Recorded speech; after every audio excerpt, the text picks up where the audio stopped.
అదృష్టం బాగా లేకపోతే అరటిపండు తిన్నా పన్ను అన్నారు ఆ సినిమాలో ఎవరో.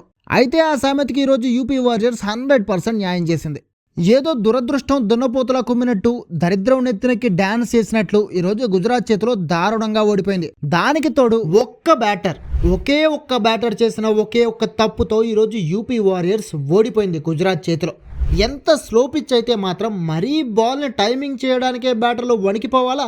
బంతి బౌన్స్ కావట్లేదు, స్టెప్ పడిన తర్వాత స్లో అయిపోతుంది, కరెక్టే. కానీ యూపీ బ్యాటింగ్ చూస్తే అసలు వాళ్ళకి బంతి కనపడట్లేదేమో అని డౌట్ వచ్చింది. దీనికి తోడు అసలు యూపీ టీంలో ఫామ్లో ఉందే ఒకే ఒక్క ఫోబీ లిచ్ఫీల్డ్. కానీ మోస్ట్ క్రూషియల్ టైంలో అనవసరంగా అవసరమే లేని షాట్ ఆడి అవుట్ అయిపోయింది లిచ్ పాప. ఆ ఒక్క వికెట్ పడకుండా ఉండుంటే డెఫినెట్గా రిజల్ట్ వేరేలా ఉండేదేమో. అయినా మ్యాచ్ స్టార్టింగ్ నుంచి అసలు ప్రకృతి కూడా ఈ మ్యాచ్ యూపీ గెలవడం ఇష్టం లేదేమో అన్నట్లే సిచ్యువేషన్స్ క్రియేట్ అయ్యాయి. లాస్ట్ ఓవర్లో శిఖా పాండే నో బాల్ వేసి సోఫీకి 6తో హాఫ్ సెంచరీ చేసే ఛాన్స్ ఇవ్వడం నుంచి ఆ తర్వాత యూపీ ఓపెనర్లు ఇద్దరు 100% దురదృష్టంతో అవుట్ కావడం వరకు అంతా ఏదో మాయాబజార్ సినిమాలో అహా కమ్ కహా అని ఎవరో మంత్రం పెట్టినట్లు అనిపించింది.